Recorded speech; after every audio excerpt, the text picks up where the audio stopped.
Are you thinking about selling your home to downsize in Connecticut? Before you make a move, there are a few things that you need to know. Now, you're likely thinking about downsizing because you're now an empty nester. You probably want lower maintenance, less stairs, and maybe even the financial benefits of a smaller house. In this video, we're going to look at why people are downsizing in Connecticut, when the best time to sell is, how to prep your house for sale, how to put you in the best spot to buy your next house, and the common mistakes to avoid when downsizing. So, let's dig in.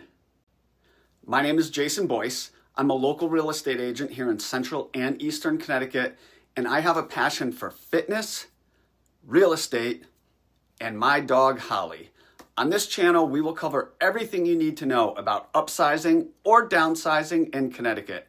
Thanks for tuning in. So let's start with why.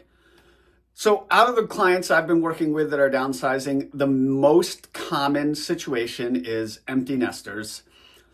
They're in the big colonial, all the kids have moved out of the house, it's a huge house for them to live in by themselves, and they're tired of going up and down stairs. So that's the biggest, most common selection as to why we're helping people downsize. The other one is lifestyle changes. As you're getting older, maybe you want just a smaller house to maintain, less stairs. We help a lot of people we help downsize to a ranch.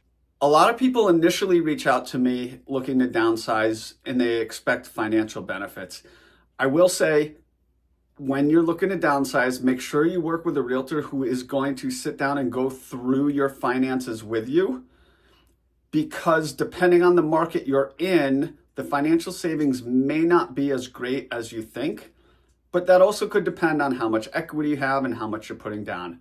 Perfect example.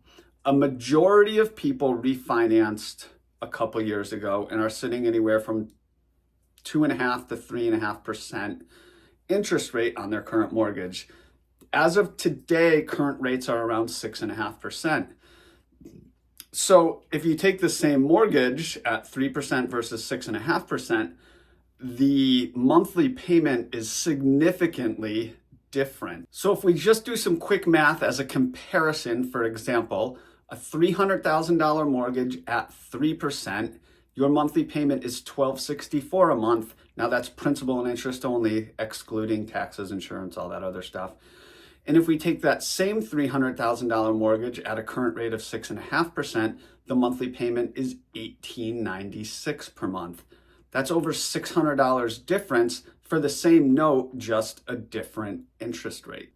That being said, there are some other financial benefits. You will typically have lower property taxes and lower utilities since your house is smaller. So the monthly utility costs are going to be a lot less. Same with the maintenance costs. And one of the other reasons I help a lot of people downsize is they also want to move closer to family and friends so that they don't have to travel as far.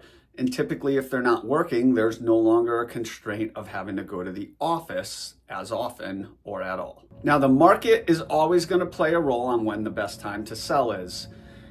Now, there's always seasonality to a market, and let's start there. So seasonality, if you look at median sale prices, and if you check out this chart, usually the peak is in either July or June or July, which means they listed, call it any 30 to 45 days in advance. So they listed in April or May, closed in June or July, and that is typically going to get you the highest sale price if you look historically by median sale price.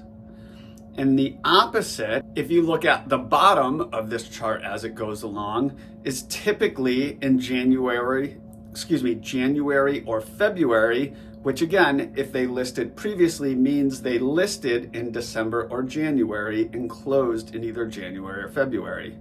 So if you're timing the market and you want to list your house and sell, the ideal time to list is probably in May, if you have complete control and you want to list at the perfect time. But that being said, if you're also buying at the same time as you're selling, you are also going to be buying and paying a little bit more in the market. If you have temporary housing lined up and you want to really play and time the market, the best time to buy is December or January, and the best time to list your house to sell is April, May, or June. Now, if you're going to do that, you also need to have temporary housing lined up because you're going to be selling your house in April, May, or June, and you're going to be closing, and you'll need a place to live until you buy your next one, or vice versa. So we've had clients do all kinds of things. We've had clients move in with family temporarily if they have like a basement living area or something. We've had some clients go stay for 2 or 3 months or 4 months in an Airbnb. We've had some clients that are in a good situation where they sell their house, they go travel for a little while, and then they come back and we find them another house. It all depends on your financial situation and your flexibility, but those are some of the options. If temporary housing is not available to you though, you are going to be looking at buying and selling in more or less the same market. Now let's look at the different types of the markets. So if it's a seller's market, great for you on the sell side, right? You're going to list your house. You'll probably get multiple offers. It'll get bid up. Hopefully, if you listed it right, it goes over list price. And you're sitting pretty and you're going to get a lot of equity. Right now in March of 2025, it is a seller's market in Connecticut. This is the market. Great to sell. When you go to buy, it's going to be more difficult. If people are paying over list price when they buy your house, or when you sell, you're probably going to be paying over list price when you buy a house from another seller. And so just know that whatever market you're operating in, if you're doing both at the same time, you are going to be buying and selling in the same market. If it's a buyer's market, hey, you're going to want to list your house earlier because it's going to take longer to sell. But you have the pick of the litter when it comes your turn to buy because there's less competition. Now, when it comes to preparing your house to sell, how we go about preparing is going to differ depending on your strategy. Now, if you want to dive more into strategy, check out my video below about buying and selling at the same time in Connecticut. We dive deep into the different options when it comes to strategy. That being said, if you are going to buy your smaller house first and then sell your existing house, you have some more flexibility because you can move into the house that you bought, and then we can stage your old house in order to try to appeal to the most amount of buyers to get you the top dollar. Now, if that's not an option, if you need to sell in order to buy, we're going to do the best we can and stage, not professional staging, but we're going to use your furniture to appeal to the most amount of buyers. So we're going to do a thorough deep cleaning of the house. We're going to organize all the closets. We're going to declutter. When we walk through with a client, we actually do a step-by-step, room-by-room checklist of all the things they're going to do to get their house ready to list. But those, in a nutshell, you're going to clean, you're going to declutter all your closets. Yes, everything, drawers are going to be organized because people are going to be going through those and they want to feel like it's a clean, tidy house. And believe it or not, when people walk through, if they think your house is kept clean, neat, and tidy, they automatically make an assumption that the maintenance is good and they're not going to have to do any repairs. Sneaky tip. The other thing you're going to talk to your realtor about when you're getting your house ready to sell is what type of improvements are you going to do? I operate under the rule of thumb where if you talk to most appraisers and you look at most of the repairs people do, 90% of them you actually spend more than you get in return. So for instance, if you spend $90,000 on a bunch of renovations to get an additional $80,000 on the sale, why would you do that, right? It's a net loss of $10,000. So we like to look at the small, minor, easy repairs like leaky pipes, that type of stuff. We're going to fix that because we don't want that to show up and people worry that there's other stuff going on with the house. But we're typically not going to do any major renovations unless something is broken and it's going to scare people away. Outside of that, we're going to fix what's broken and then we're going to make what's there clean, neat, and pretty. And then you're going to work with your agent on a pricing strategy. I can't stress this enough. Overpricing your house, thinking that buyers will come down no matter where you start, is not accurate.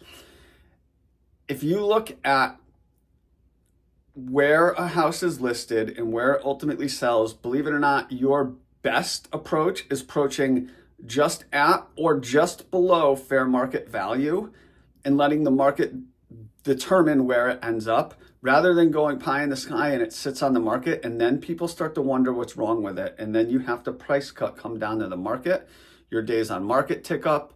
The amount of interest in the property decreases. And when you have less interest and less buyers, you're going to have less offers.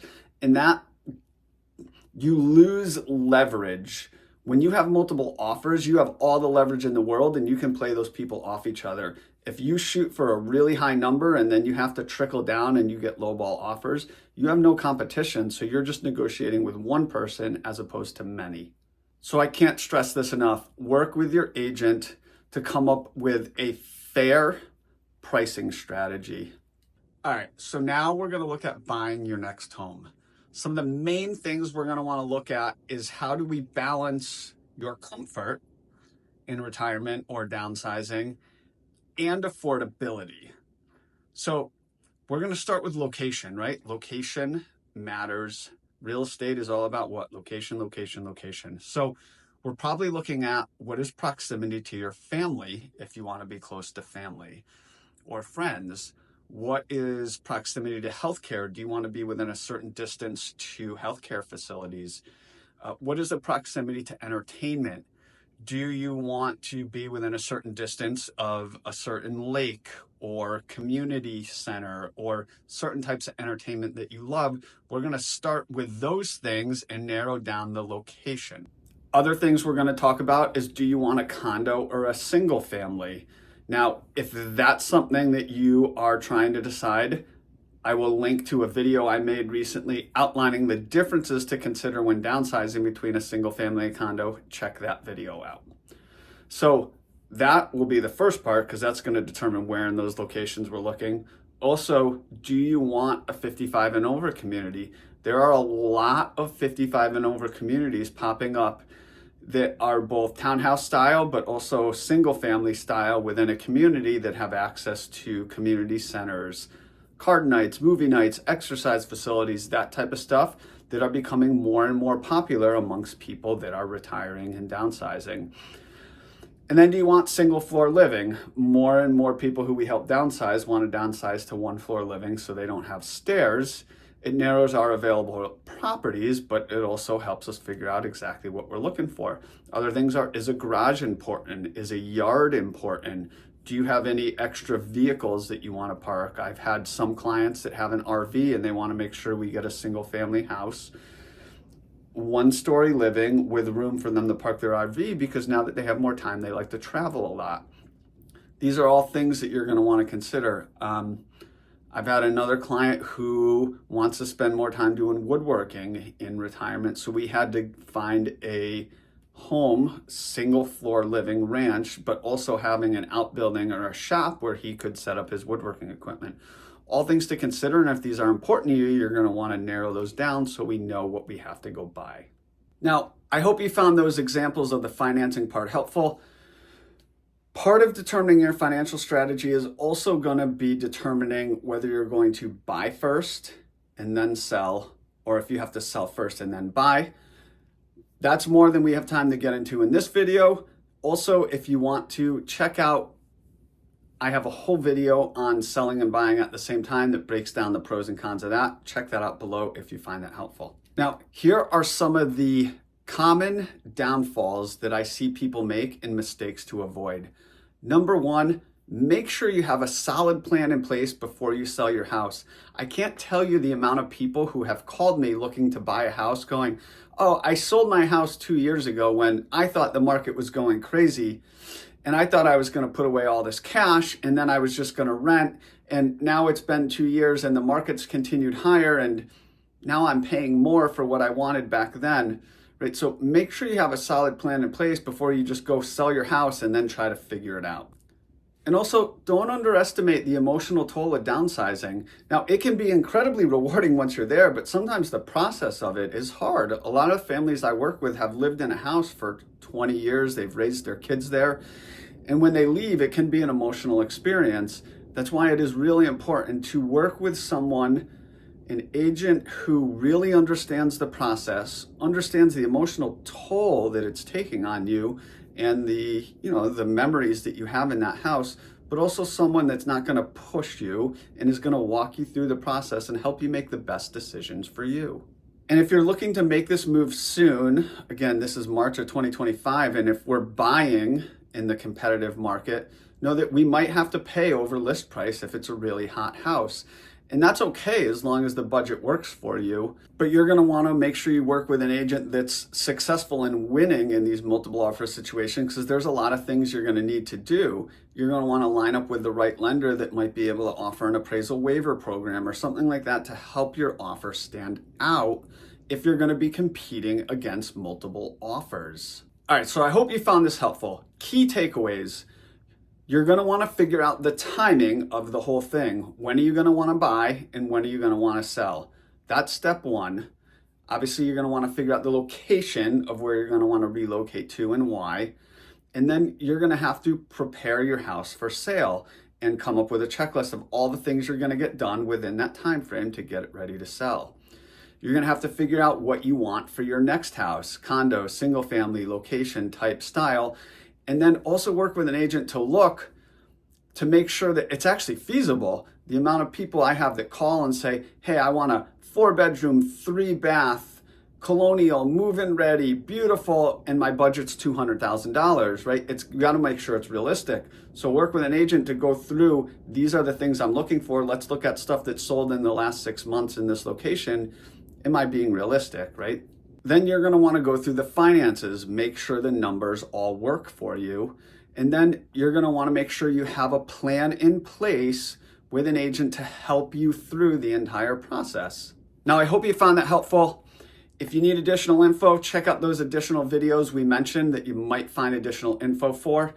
And if you found this helpful, please like, please subscribe, and please send this to anyone else that you think would find this information useful. Thank you for stopping by and checking out my channel.